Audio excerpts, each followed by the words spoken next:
हर एक फ्रेंड जरूरी होता है। क्लासरूम फ्रेंड, कोई क्लासरूम फ्रेंड, कोई एग्जाम हॉल वाला कॉपिंग फ्रेंड। हर एक फ्रेंड जरूरी होता है।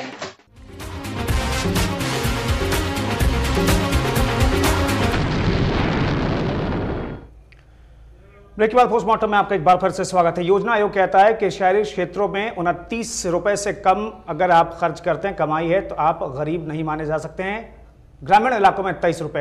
किस हिसाब से परिभाषा गढ़ी है, किन किन चीजों पर कितना पैसा खर्च होगा, ये प्लानिंग कमीशन ने ये भी जानकारी दी है। आइए हमको दिखाते हैं कि किस तरह से प्लानिंग कमीशन ने आपको बताया है कि किन चीजों पर कितना पैसा खर्च होगा, कितने रुपए खर्च होंगे, ये भी हम आपको दिखाने की कोशिश करेंगे। गरीबी का सरकारी मानक तैयार हो चुका है।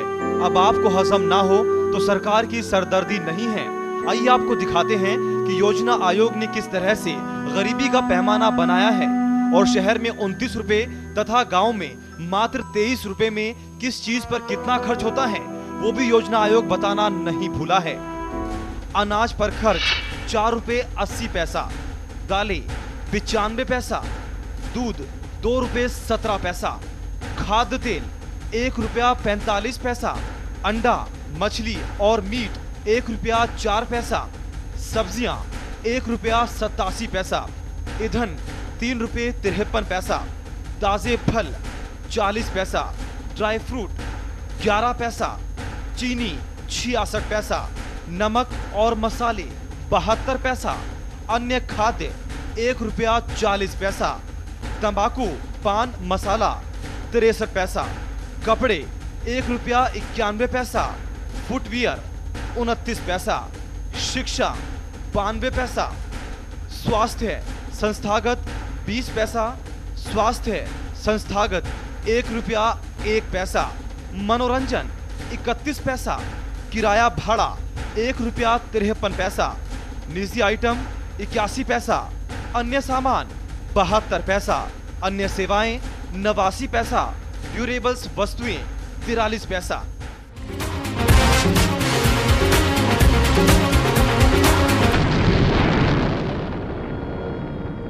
एक आम आदमी आसानी से अंदाजा लगा सकता है कि क्या इतने में गुजारा चल सकता है या नहीं चल सकता है। ज्यादातर लोग कहेंगे वाकई में नहीं चल सकता है। एनके हमारे साथ मौजूद हैं। एनके, आपने कार्यक्रम के पहले से मैं कहा मजाक है ये, लेकिन मकसद क्या है सरकार का और प्लानिंग कमीशन का? देखिए, मकसद बहुत स्पष्ट है। ये जो पूरा इकोनॉमी आई है, डॉक्टर मनमोहन सिंह जो नियो लिबरलाइजेशन, जिसको नव उदारवादी अर्थव्यवस्था जिसको हम कहते हैं जी, इसके पीछे बड़ा बेसिक चीज है। किसी तरह भी गवर्नमेंट 2-3 चीजें नहीं चाहती है। जीडीपी बार बार दिखा रही है जी, कि जीडीपी में आज हम दुनिया के 8 देशों में हैं जी। जब उनसे पूछा जाता है कि ह्यूमन डेवलपमेंट इंडेक्स, मानव विकास सूचकांक में फिर क्यों नहीं ये बदल रहा है जी, उसमें हम 133वें नंबर पे हैं जी। तो सरकार को एक दिक्कत हो रही है, असुविधा हो रही है कि जब हम खूब बढ़िया मूछें ऐंठते हैं ये कह के कि साहब हमारा जीडीपी इस समय दुनिया के 8 देशों में हम आ गए हैं, बिल्कुल, तो हमेशा काउंटर क्वेश्चन किया जाता है कि तो मानव विकास क्यों नहीं हो रहा है जी, आपका स्वास्थ्य बेहतर क्यों नहीं हो रहा है, शिक्षा बेहतर क्यों नहीं हो रहा है, पर कैपिटा इनकम बेहतर क्यों नहीं हो रही है। बिल्कुल, ये 3 चीजें होती है जो देखी जाती हैं। लाइफ एक्सपेक्टेंसी जिसको कहते हैं हम जी, जिसमें IMR वगैरह काफी चीजें होती हैं, तो उसमें आप 133वें नंबर पे हैं। बस आप पाकिस्तान, बांग्लादेश, बल्कि अफ्रीकन कंट्रीज जो हैं, साउथ अफ्रीकन, सब सहारन अफ्रीकन कंट्रीज, आप उसके समकक्ष खड़े हैं जी। तो कहीं ना कहीं इस इकोनॉमी को देख के लोग हंस रहे हैं, गुस्सा आ रहा है और भारत में गजब की नाराजगी है इसको लेके जी। अब सरकार को यह है कि खुश करना है विदेशियों को जी, फॉरेन इंस्टीट्यूशनल इन्वेस्टमेंट वालों को खुश करना है ताकि वो पैसा यहां डालें। तो उसके लिए सबसे बड़ी बात है कि फिस्कल डेफिसिट किसी भी इकोनॉमी का हेल्थ बताती है जी, कि भाई स्वास्थ्य कैसा है इस इकोनॉमी का जी। फिस्कल डेफिसिट को ये चाहते हैं किसी तरह कम रहे और सब्सिडी वगैरह खत्म कर देंगे, गरीबों को मदद देना बंद कर देंगे। तो सबसे पहला काम कर रहे हैं कि गरीबों का संख्या नीचे करो, बिल्कुल, ताकि कम मदद देना पड़े। तो फिस्कल डेफिसिट हमारा 5.1 से ऊपर न जा पाए, बल्कि कोशिश करें कि 4.9, 4.3 आ जाए जी। तो एक तो ये है।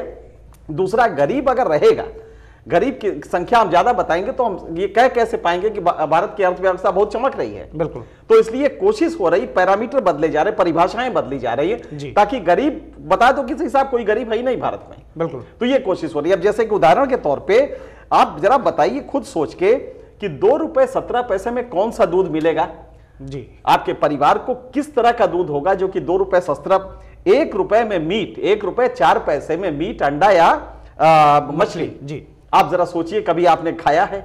इन प्लानिंग कमीशन से पूछा जाए कि आपके लोगों में से कितने लोग 1 रुपए में मीट लेके आते हैं, वो दुकानदार आपको गाली देके भगा देगा। बिल्कुल बिल्कुल। तो आप मजाक कर रहे हैं उनके साथ जी, कि आप प्रतिदिन 1 रुपए में मीट खरीद लेते हैं जी, और 2 रुपए में दूध खरीद लेते हैं। शिक्षा पे 92 पैसा खर्च करके, जिस शिक्षा पे एक बच्चे का आज जिस तरह के प्राइवेटाइजेशन आपने किया है जी, गार्जियन के लिए मुश्किल हो जा रहा है, अभिभावक के लिए कि वो कहां से पे करे। बिल्कुल। और ऐसे में आप 92 पैसे में आप एजुकेशन भी दे रहे हैं। जी, तो 92 पैसे में एजुकेशन आप दुनिया में कहां मिल रहा है, आप ये बता दें। तो ये पूरा का पूरा एक तमाशा बना है। इसमें खास बात और है जी, नीतीश कुमार का आप देखिए छलावा।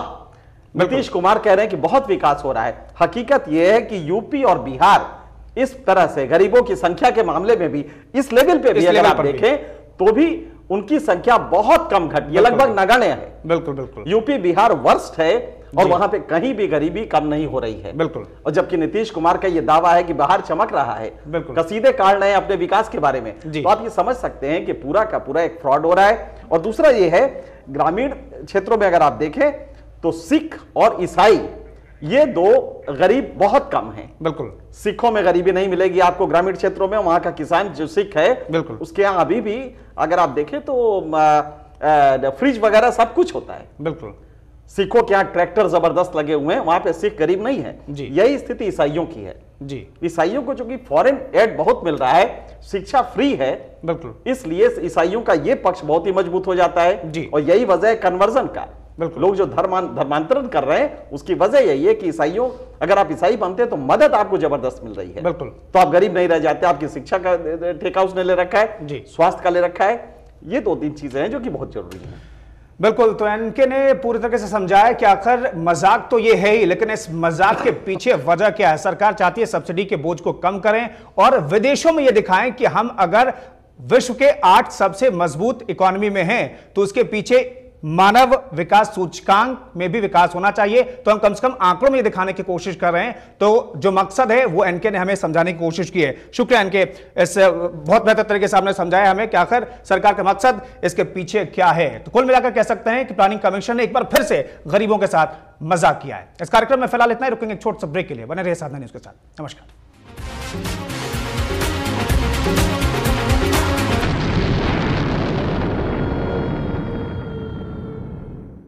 एक फ्रेंड जरूरी होता है।